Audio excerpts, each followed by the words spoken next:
நம்முடைய கண்மலையும் மீட்பெருமாகிய இயேசு கிறிஸ்துவுக்கு சகல துதியும் கனமும் மகிமையும் உண்டாவதாக. எனக்கு அன்பார்ந்த பிள்ளைகளின் நாள் முழுவதும் தேவன் அவருடைய கிருபையினாலே உங்களை நிரப்பி தேவன் வழி நடத்துவாராக. எனக்கு அன்பார்ந்த பிள்ளைகளின் நாளில் தேவன் நமக்கு கொடுக்கிறதான வார்த்தை 144வது சங்கீதம் 1வது வசனம். என் கைகளை போருக்கும் என் விரல்களை யுத்தத்திற்கும் படிப்பிக்கிற என் கண்மலைய ஆகிய கர்த்தருக்கு ஸ்தோத்திரம். என் கைகளை போருக்கும் என் விரல்களை யுத்தத்திற்கும் படிப்பிக்கிற என் கண்மலையாகிய கர்த்தருக்கு ஸ்தோத்திரம். எனக்கு அன்பார்ந்த பிள்ளைகளே, தாவீது சொல்லுகிறார், என் கைகளை போருக்கும் என் விரல்களை யுத்தத்திற்கும் படிப்பிக்கிற என் கண்மலையாகிய கர்த்தருக்கு ஸ்தோத்திரம். எனக்கு அன்பார்ந்த பிள்ளைகளே, நம்முடைய தேவன் நம்முடைய கைகளை போருக்கும் நம்முடைய விரல்களை யுத்தத்திற்கும் படிப்பிக்கிற கர்த்தர். எனக்கு அன்பார்ந்த பிள்ளைகளை எப்போதும் நாம் நினைவில் வைத்துக் கொள்ள வேண்டும். சத்துருவாகிய சாத்தானோடு எப்போதும் தேவனுடைய பிள்ளைகளுக்கும் அவனுக்கும் யுத்தம் நடந்து கொண்டே இருக்கும். ஒரு நாளும் அந்த யுத்தம் குறைவதில்லை. எனக்கு அன்பார்ந்த பிள்ளைகளே, எப்போதும் அவன் தேவனுடைய பிள்ளைகளோடு தேவனுக்கு பிரியமாய் நடக்கிற பிள்ளைகளோடு அவன் யுத்தம் செய்து கொண்டே இருப்பான். ஒரு நாளும் அந்த யுத்தம் குறையாது. எனக்கு அன்பார்ந்த பிள்ளைகளே, எப்போதும் நாம் அதை நினைவில் வைத்துக் கொள்ள வேண்டும். நமக்கும் பிசாசுக்கும் எப்போதும் யுத்தம் இருந்து கொண்டே இருக்கும். அப்படி யுத்தம் இருந்து கொண்டே இருந்தால் மாத்திரம்தான் நாம் தேவனோடு கூட இருக்கிறோம் என்பதை நாம் அறிந்து கொள்ள முடியும். இங்கே தேவன் அழகாக சொல்லுகிறார், தாவீது சொல்லும்போது சொல்லுகிறார், என் கைகளை போருக்கும் என் விரல்களை யுத்தத்திற்கும் படிப்பிக்கிற என் கண்மலையாகிய கர்த்தருக்கு ஸ்தோத்திரம். அவன் எனக்கு அன்பார்ந்த பிள்ளைகளே, எப்படி யுத்தம் செய்ய வேண்டும் என்று சொல்லி நம்முடைய கைகளை நம்முடைய விரல்களை கூட தேவன் போருக்கும் யுத்தத்திற்கும் படிப்பிக்கிற கர்த்தர். எனக்கு அன்பார்ந்தவருடைய பிள்ளை, பிசாசுக்கு விரோதமாக சத்துருக்கு விரோதமாக நீ எப்படி யுத்தம் செய்ய வேண்டும் என்று சொல்லி படிப்பிக்கிற கர்த்தர் தான் நம்முடைய கர்த்தர். எனக்கு அன்பார்ந்தவருடைய பிள்ளைகளை, சரி, அதை நாம் நிச்சயமாக நாம் அறிந்து கொள்ள வேண்டும்.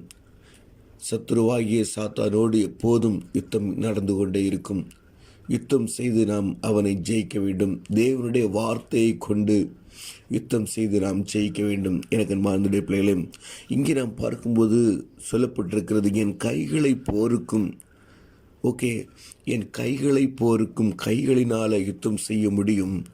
ஆனால் சொல்லப்பட்டிருக்கிறது, என் விரல்களை யுத்தத்திற்கும் படிப்பிக்கிற என் கண்மலையாகிய கர்த்தருக்கு ஸ்தோத்திரம். எப்படி விரலை கொண்டு யுத்தம் செய்ய முடியும்?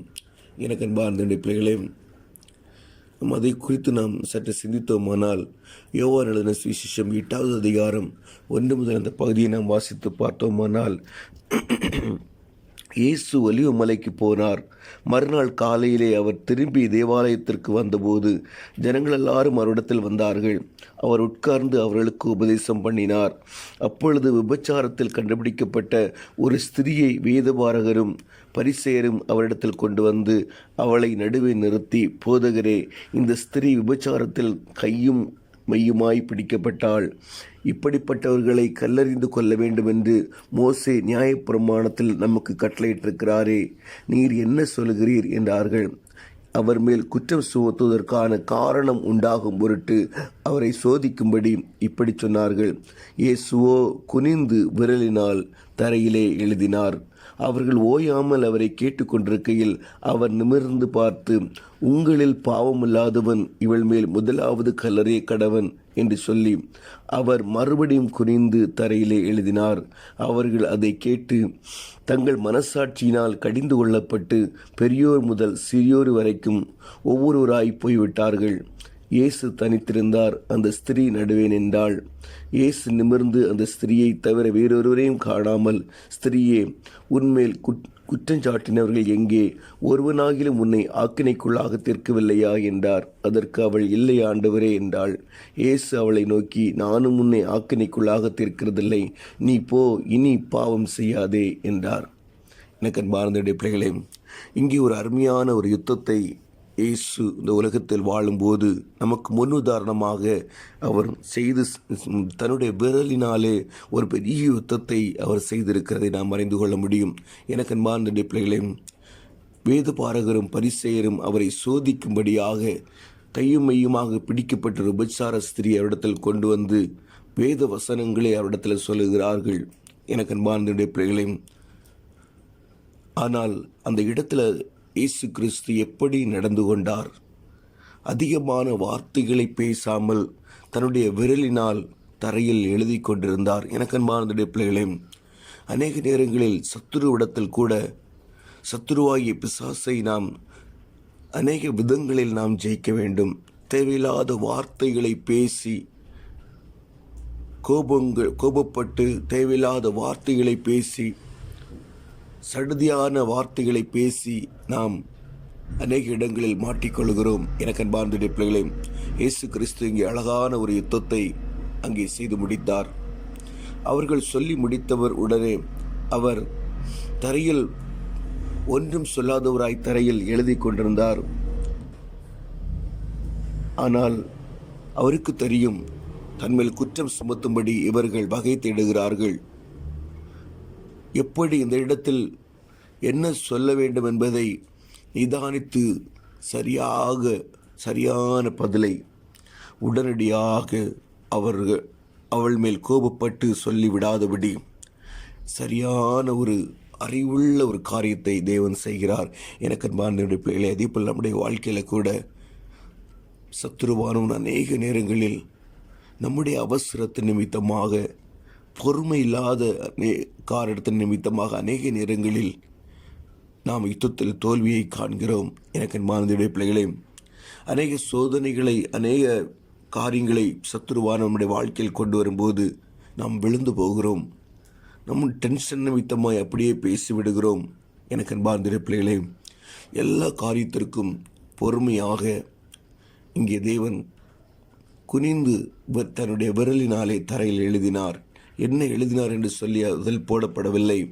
ஆனால் அவர்கள் ஓயாமல் கேட்டுக்கொண்டிருந்தபடியினால் அதற்கு அடுத்துதான் அவர் பதில் சொல்ல ஆரம்பிக்கிறார். எனக்கு அன்பார்ந்த பிள்ளைகளே, எவ்வளோ அருமையான பதில் பாருங்கள்.